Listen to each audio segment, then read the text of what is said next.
សួស្តីបងប្អូនទាំងអស់គ្នាថ្ងៃនេះខ្ញុំមានវីដេអូតាក់ទងនឹងការធ្វើបែបនេះបាទជាដំបូងបងប្អូនត្រូវមានរូបភាពបាទទី1 background ទី2រូបផ្លែប៉ោមហើយទី3រូបផ្លែប៉ោមដែលកាត់រួចហើយបាទដំបូងឡើយបងប្អូនទាញយក background ហ្នឹងដាក់មកបន្ទាប់មកបងប្អូនទាញផ្លែប៉ោម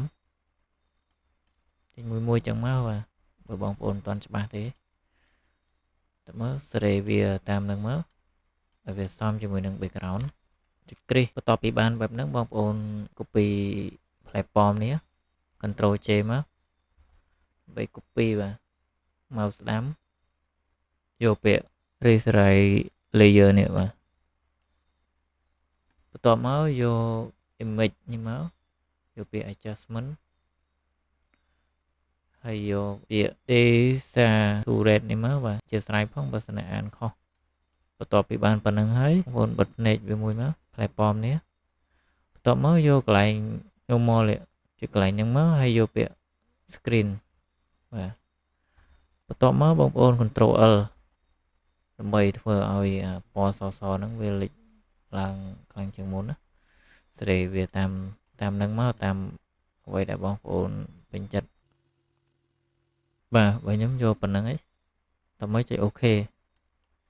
បន្ទាប់ពីបានបែបហ្នឹងហើយបងប្អូនទាញយក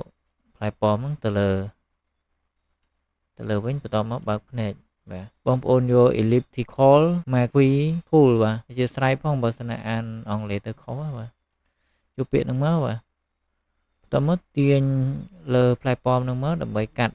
ទាញ select វាអញ្ចឹងមកបន្ទាប់ពីបានបែបហ្នឹងហើយបងប្អូនមកស្ដាំដើម្បីដោះ select វាបាទ resize layer នេះមកបាទបន្ទាប់ពីបងប្អូន resize layer ហ្នឹងមកបងប្អូនចុច delete មួយមកបាទបន្ទាប់ពីបានបែបហ្នឹងហើយបងប្អូន Ctrl D ដើម្បីដោះ select បាទបន្ទាប់មកបងប្អូនទាញផ្លែប៉ោមនេះផ្លែប៉ោមដែលបានកាត់ហ្នឹងយកមកដាក់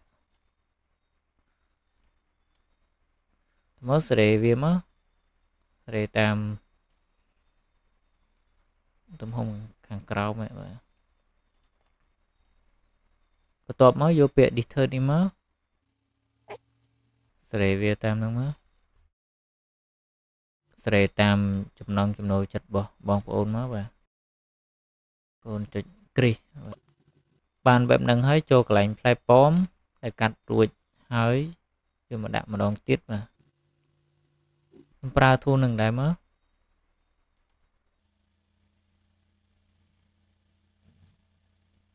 បន្ទាប់មក mouse ស្ដាំ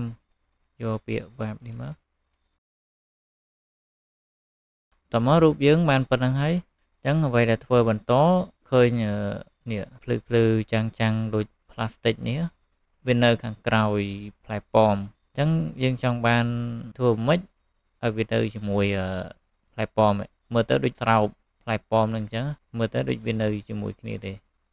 ធ្វើវាកាន់តែស៊ីគ្នាអញ្ចឹងបងប្អូនคลิกលើ layer នេះមួយមកតមកអូសឡើងទៅលើផុតចឹងហើយคลิกកន្លែងម៉ាស់នេះមួយមកតមកបងប្អូនយក color នេះជាពណ៌ខ្មៅតមកយក brush tool នេះមកដើម្បីធ្វើការផាត់លុបចេញនៅពន្លឺណាដែលបងប្អូនអត់ត្រូវការបាទ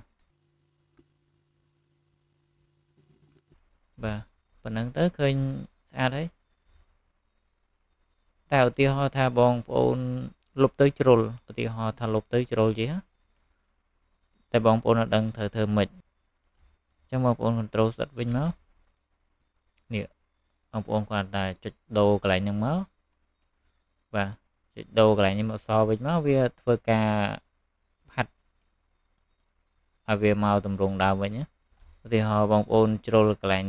នេះអញ្ចឹងបងប្អូនផាត់ទៅវាអញ្ចឹងវិញមក